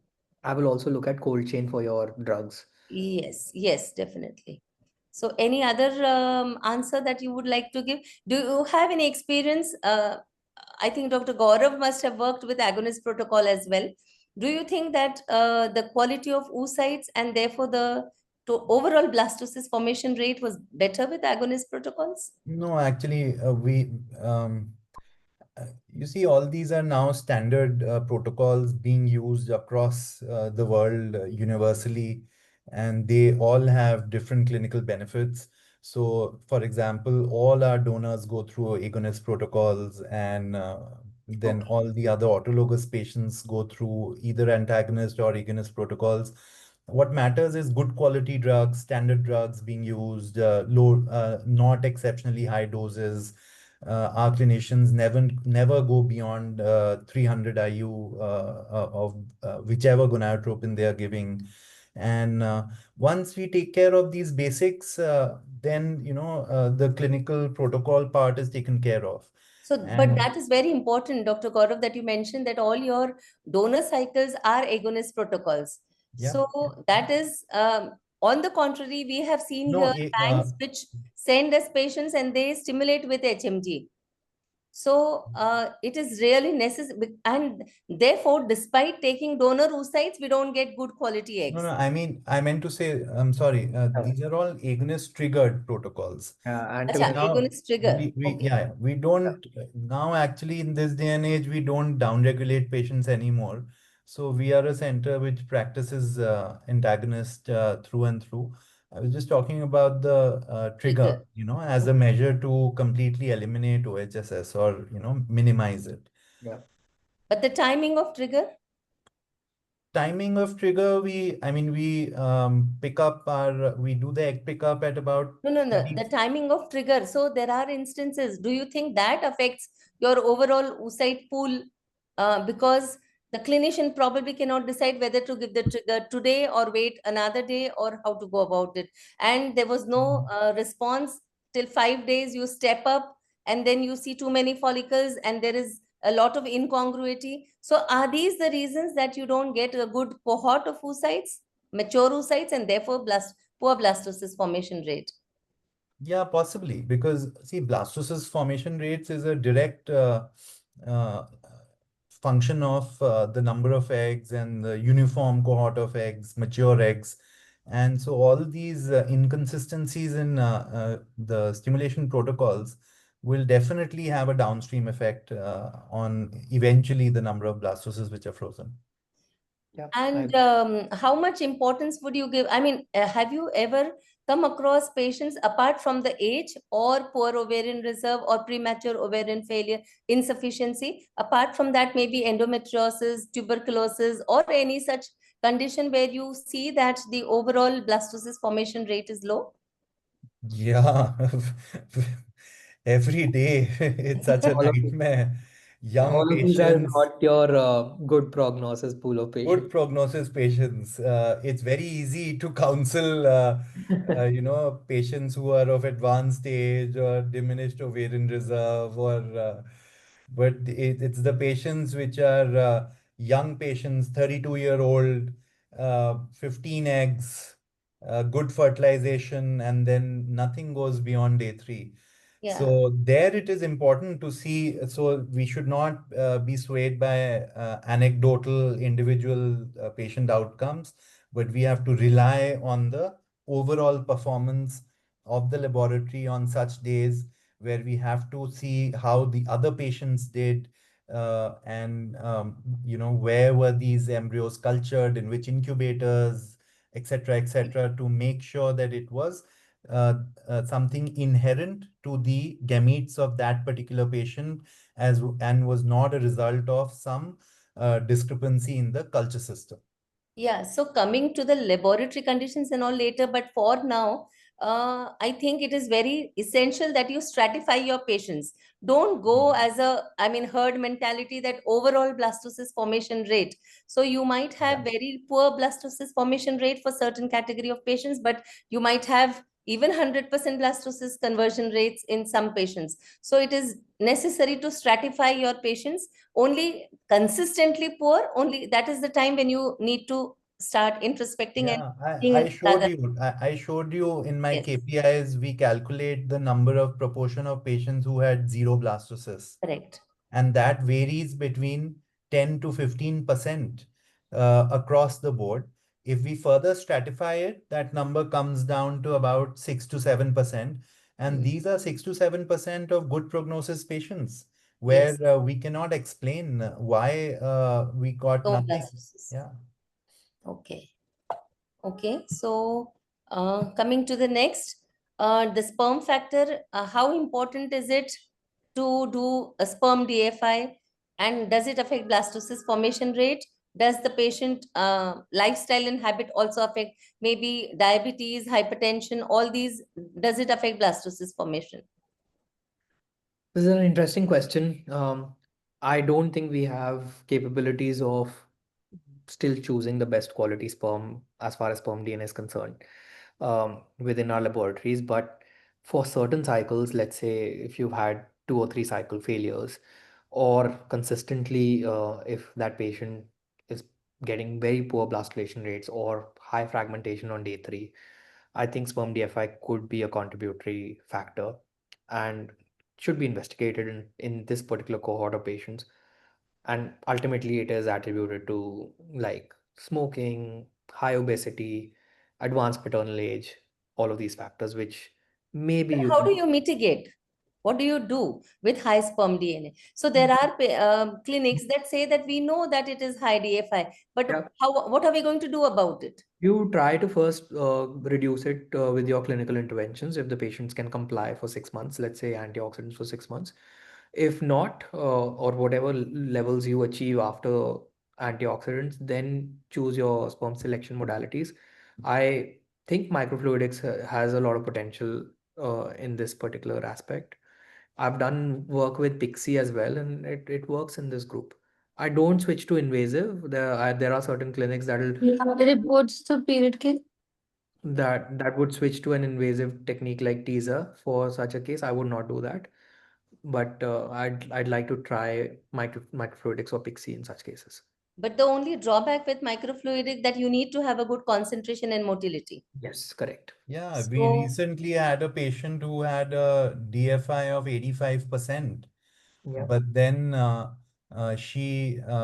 mean, they were going in for an IVF cycle, and in the previous cycle, they had, so there's diminished ovarian reserve, not advanced stage, around 35, and no blastocysts. And this time around, it's 85% DFI, but very poor sperm, severe roads. so would you like to do IVF or ICSI in case of a high DFI? No, so here this was a patient of severe male factor. So IVF is not. obviously IVF cannot be done, ICSI has to be done, but none of these techniques will work. Neither PICSI will work, nor microfluidics will work because there are hardly any sperm. Yeah. So then the only thing that we could, so none of these advanced sperm selection techniques are going to work here. Yeah. So the only thing which is within the scope which can be done is to reduce the abstinence time. And we ask the patient to to serially ejaculate every day for Yeah. 2, 3 days before the egg pickup. And on that day also, if possible, we take a second sample in I the think the hope, second sample works better. yeah, in the hope that no, even this works. You do a serial ejaculation on 3 days before the day of the OCR, and then by the time you reach the day of OCR, the DFI should have reduced. Yeah. So your Karan Vadher says that we do microfluidics with cutoff 2 million per ml sperm. I mean, really, so in that case, is it a good motility? Do you have grade 4? Unless you have good, at least grade 3, grade 4 motile sperm, it would be difficult to do with microfluidic. Karan, you can write your answer in the chat box, and I think we'll move ahead with the next. So now coming to the laboratory KPIs, Keshav has already very nicely given us the details of all of these. But how much do you think out of all these, skill of embryologist, number of embryologists, workload ratio, does that affect also the pH, osmolality, temperature, humidity? Humidity, does it affect? I mean, we talk of pH, temperature, osmolality, the VOC, but how much does the humidity also affect the blastocyst formation rate? And I think we can take one by one. You can just pick up, and all the points are written over here on the screen. Keshav and Gaurav, I you think can. most important is the skill of the embryologist, because if the embryologist is skillful, everything else will be looked after.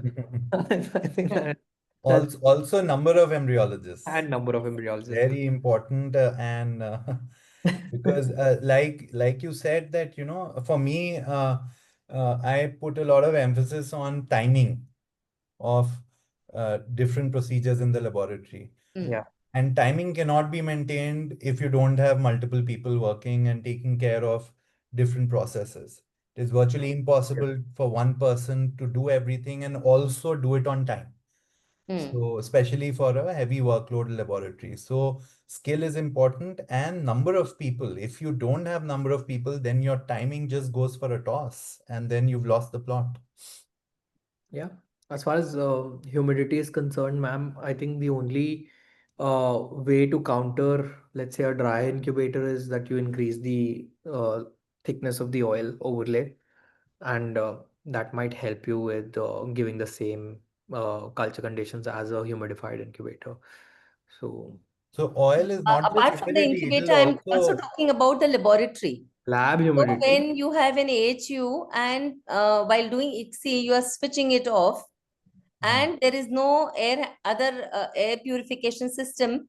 What if the humidity builds up in the laboratory? So it's not just about the incubator, about the lab environment itself. But why But would you there also switch off your the oil is ratio? your protector.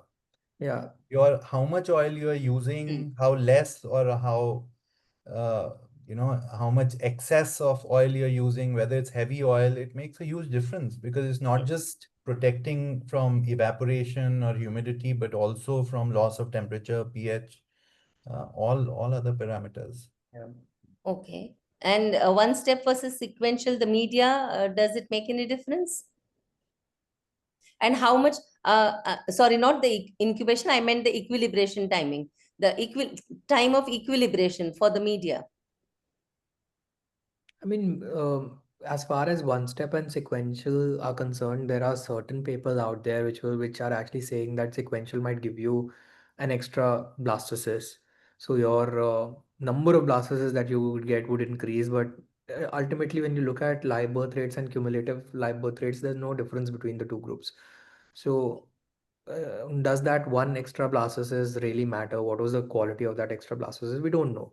Okay. So I don't really like I prefer one step because it just minimizes exposure. It minimizes my dependence on embryologists. We're not changing dishes. We're not risking more contamination, etc. etc. Like, there are lots of benefits that I feel exist with one step, and even with time lapse, it really benefits me. So I can have the same culture media for all of my incubators.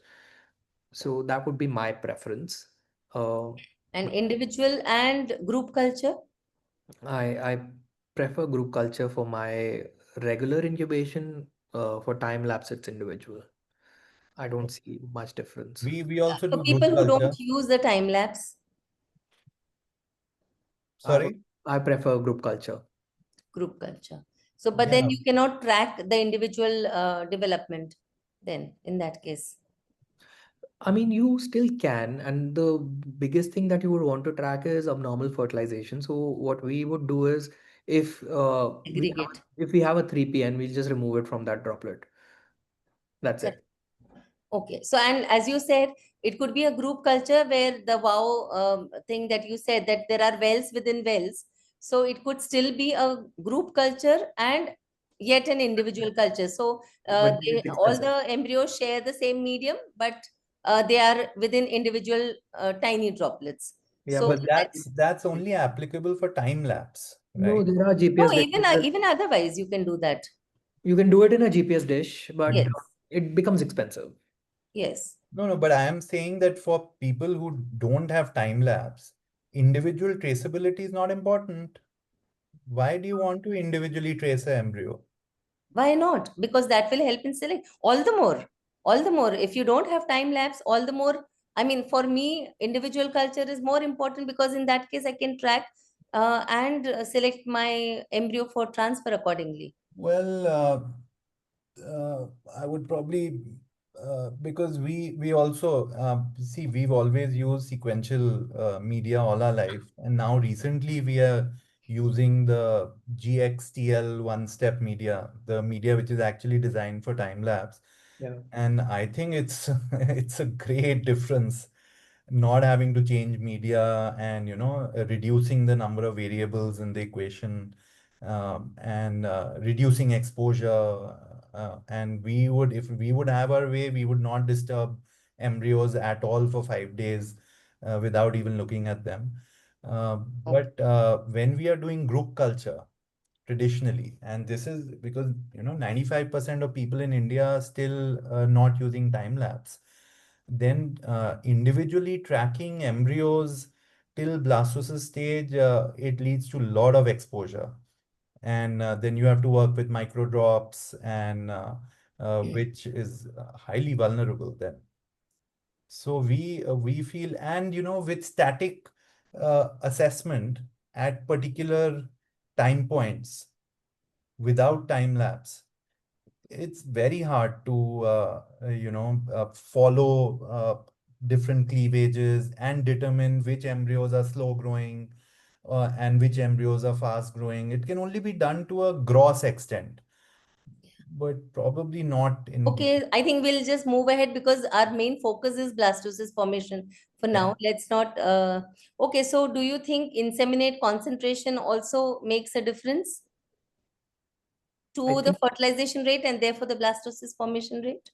yes.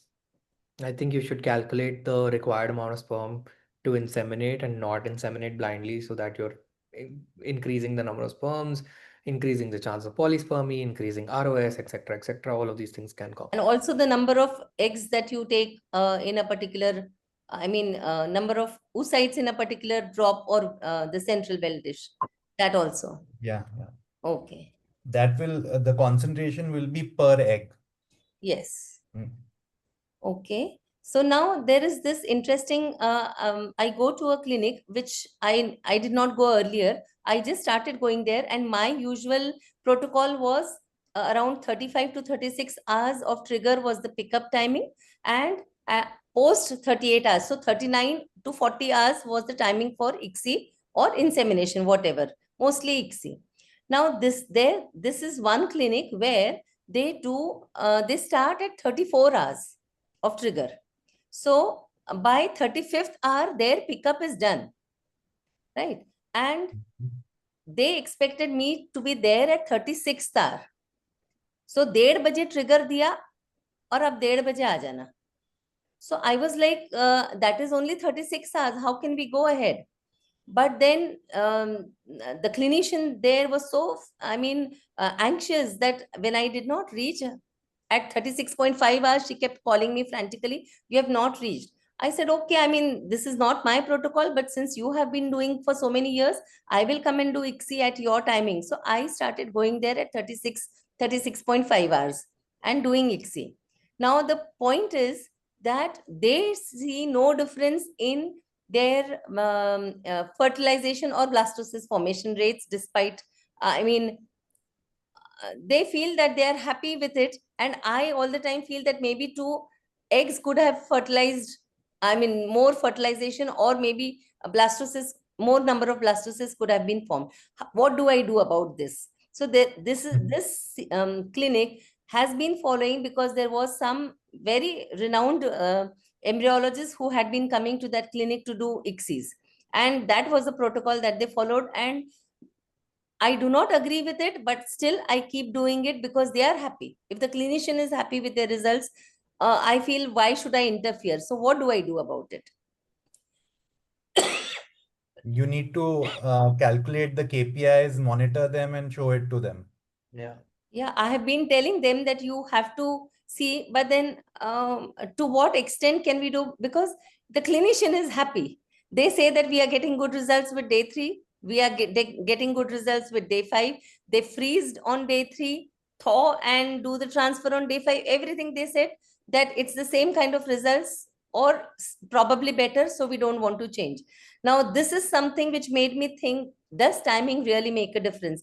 I have been harping so much about the cytoplasmic maturation rather than the nuclear maturation also. And here I'm going against my own principle of doing ICSI at such a time.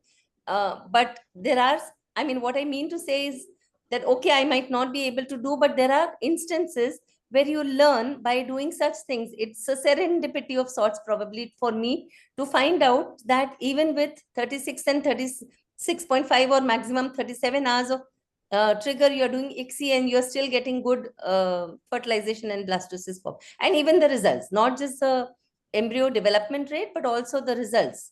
So probably like Keshav had also mentioned, that it could be a good topic for study, whether timing really makes a difference when you're trying to do ICSI, and whether it makes a difference to the blastocyst formation rates or not. Anyone in the audience here or whoever is listening, does anyone do ICSI at 36, 37 hours post trigger? And what is their observation? Maybe you can write down in your comments section.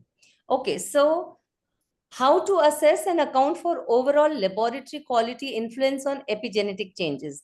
Now, this I am asking because there could be otherwise the pH, temperature, osmolality, incubator, there is proper laboratory maintenance, everything, you get good blastocyst formation rate, very satisfactory. But in spite of transferring good quality blastocysts, you are not getting results. So are there any epigenetic changes, and what could be going wrong there?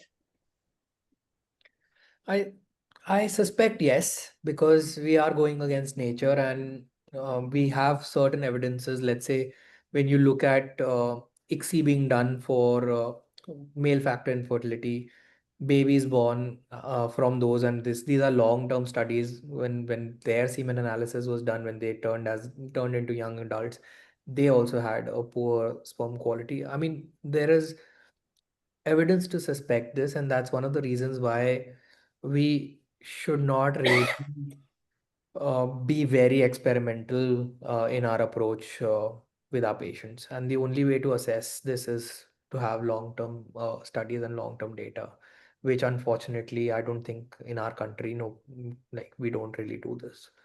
So, I yeah. mean, that is disturbing. Consistently good fertilization and blastocyst formation, but no pregnancy. So, I mean, what everything evaluated, That's whether it was also the that's a huge one of the very important factors which may affect this yes, kind of a scenario. See, first you have to be sure that your number of good blastocysts is a consistently high number, which is at least somewhere in the vicinity of 40%, yes, right?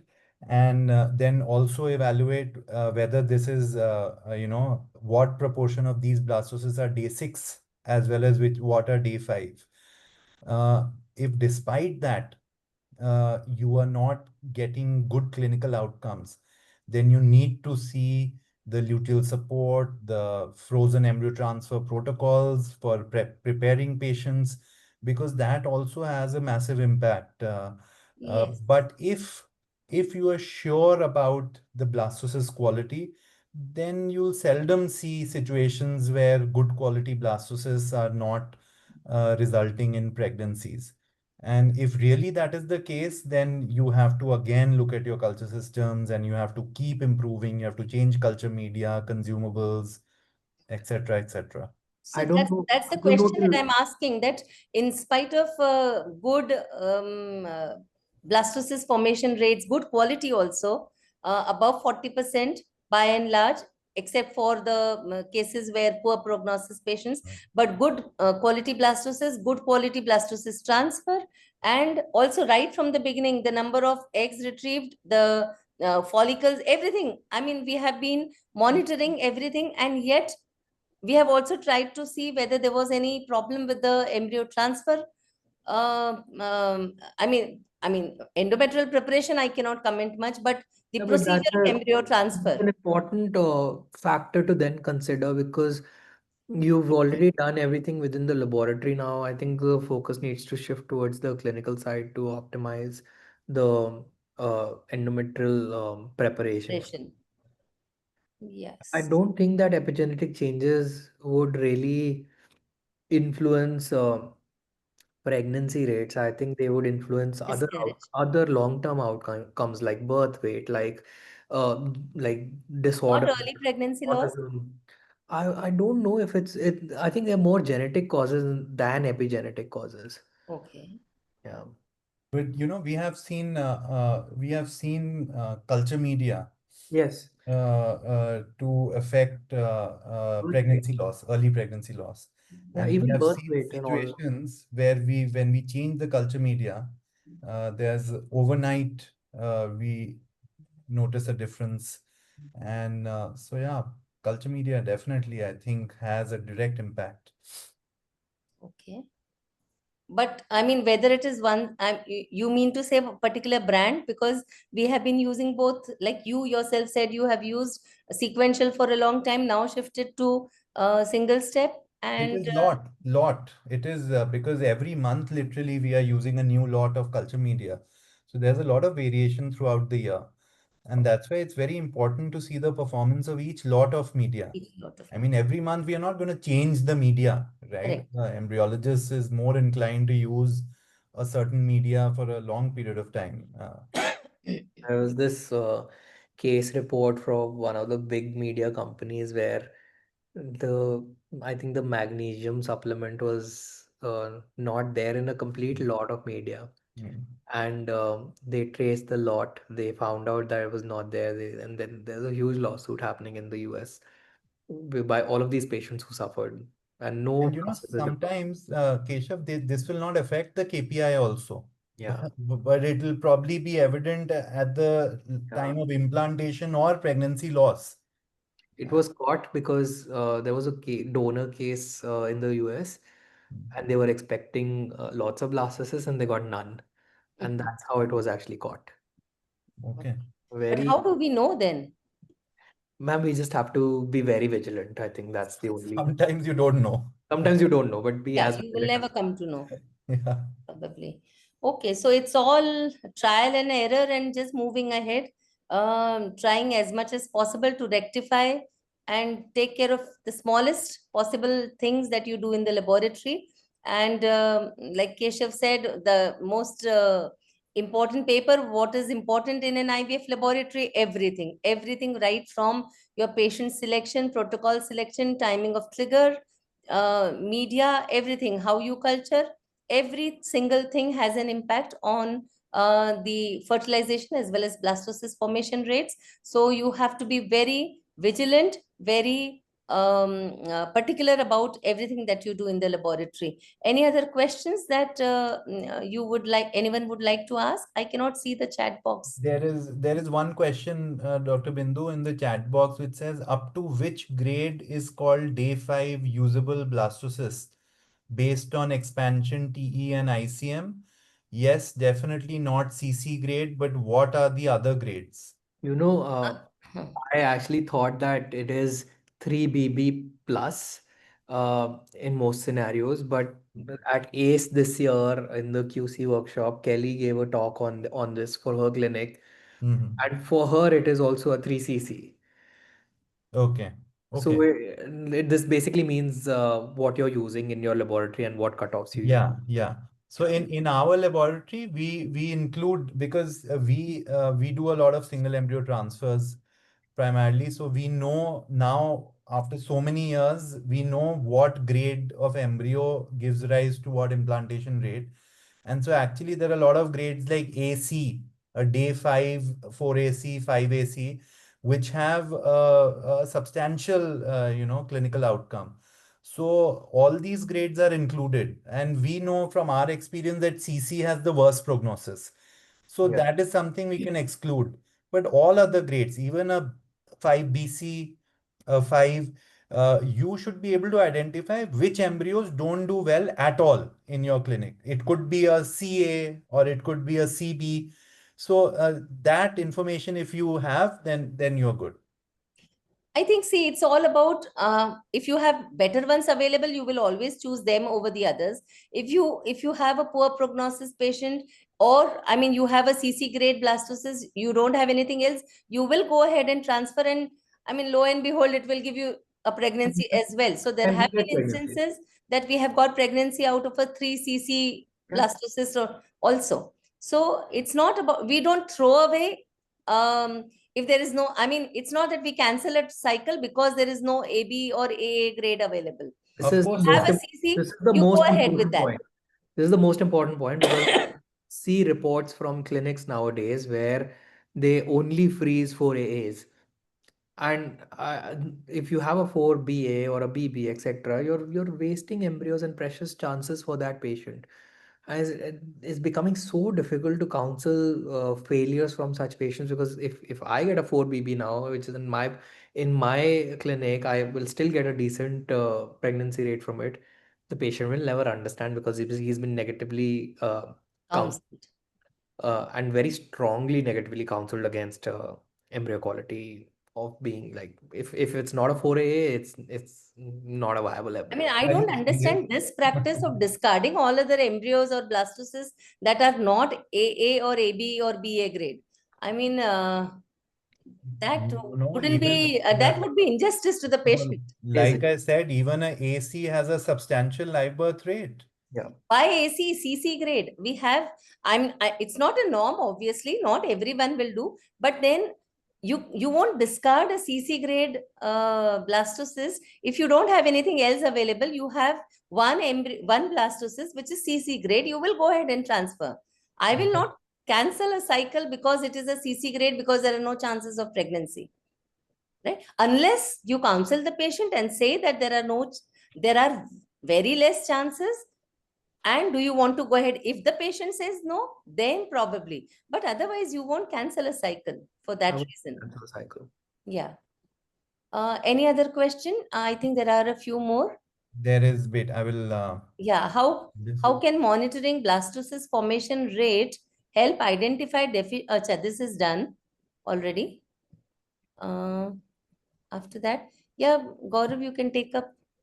Oh, it says so. Yeah, see, monitoring blastocyst formation rate cannot identify a deficiency in the embryology technique. It can only tell you that there is some problem, right? And then you have to do the troubleshooting yourself. It's not going to indicate that which part of the process is suboptimal. You have to then have your own checklist where you have to check everything. Like what Keshav said, everything is important in the IVF lab. Yeah. Blastocyst formation rate is not going to tell you whether your ICSI technique is okay or not, or whether your There timing are is too many okay, factors. or there is the culture media, or there's something wrong with the temperature. It could be anything, but at least you know that there is some problem somewhere and you better look for it. Yes. So there is this question. Please share your opinion on early blastocyst formation observed on day 4. So on day 4 itself, you have a blastocyst. See, that Have I would say that's more of a early cavitation, and so if you see something like that, then it's good news. You culture it for one more day, wait for the blastocyst to become much more robust, to increase in cell size, to Yeah, get, even if it hatches by day 5 later evening, it's fine. which is fine, which is absolutely fine. Yeah. to look at your ICSI timing. I'm assuming that this is done at the regular time, but sometimes it's done early in the morning Yeah, and yeah. So then it also then boils down to it's not about day 5 or day 6, we it's look at the about hours. hours Yeah, after yeah. ICSI. You're right. If you do your ICSI very early, then you're more likely to see almost structures close to blastocyst on late day 4. Day Yes. for evenings, you'll get it. Yeah. Yes, yes. Okay, so there is this question on, is there any association of sperm immobilization technique, ICSI injection timing and injection speed to the blastocyst rate? You have already answered this question. Yeah, I mean, all of Okay. it, Yes. yes, to some Any other degree. questions anyone else wishes to ask? Okay, I think then that's it. Okay, last, Keshav, since you mentioned it, how can AI help improve blastocyst formation and utilization rates and ultimately live birth rates? Would you like to I, throw more light on that? I don't know if AI can help improve blast formation, even though there are AI softwares out there that are looking at sperm selection. And there is a pilot study which says that if senior embryologists use AI-based sperm selections, they get more utilizable blastocysts on day 5. But I've used the same software and I have not seen a difference. So I don't think AI will increase the number of blastocysts. As far as selection of the blast is concerned, the latest RCT says that it's non-inferior, which means it's performing at par with embryologists. So it's The either predictive value can increase if it, not the it blastocyst it's formation. Sorry. either no, ma'am, it says that it performs as good as an embryologist would. Okay. So in scenarios where you don't have access Hmm. to senior embryologists, AI will help. In clinics where you have good senior embryologists who are doing the embryo selection, there is no difference as of now. Hardly. Yeah. Yeah, so there are papers which have said that if you have properly skilled, trained embryologists, and there's no difference in their opinion. I mean, there's no subjectivity that comes up in such cases. So it's all about having a properly trained and qualified embryologist who marks every milestone of the embryo, so to speak, the developing embryo. So I think, let's see, maybe it is too early to say anything about AI. We have yet to have enough number of papers that can tell us how it is going to help us. I hope it accurately, it has a very high predictive power. Predictive power. You know, if that is there, then it will make our job much easier. Yes. Okay. So any more questions? So yes, finally, then it all boils down to whatever we do, better fertilization rates, better blastocyst formation rates, good selection, AI, time lapse, anything. It all comes down to giving a pregnancy to our patient, a live birth to our patient, and that is what counts in the end. Nothing else matters. So your success is a pregnancy to your patient, and that is all that we are striving towards, and that is our goal. And with each new technology, with each new finding, you try to come closer to that goal, and that is all that we are trying to achieve. Maybe we are still too far, but we are trying to bridge the gap. So with that, I would like to end this session today. Thank you so much for your patient hearing, and thank you so much for being there. It was interesting to have questions also from the audience, and such a wonderful session with Dr. Keshav and Dr. Gaurav. Thank you so much. And Thank you, Dr. Bindu. thanks I'd to, of also course, just IFS like for all to, the support. yeah, and I want to thank Keshav for joining us and for a very good lecture, Yes. great insights. And the whole purpose of having this webinar will be fulfilled if few people who've heard what we've had to say today will go back and Yes. tomorrow start, documenting what they're doing in the lab and not base their work on impressions, but on hard data. So we've tried to, give you maximum information about how to calculate these rates.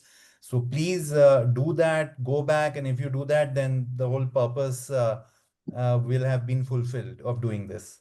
Yeah, so a very holistic and comprehensive approach we have had, and that is why we restricted to just 2 lectures so that we could have ample time for discussion and do justice to the lectures also. So thank you so much once again, Dr. Keshav and Gaurav, for being there, and it was a pleasure to be a part of this event. Thank you so much.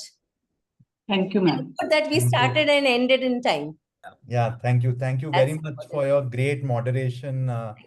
Bindu, and for, co-convening this whole webinar. Thank you. Thank you. Thank you so much. Bye. Bye. Bye.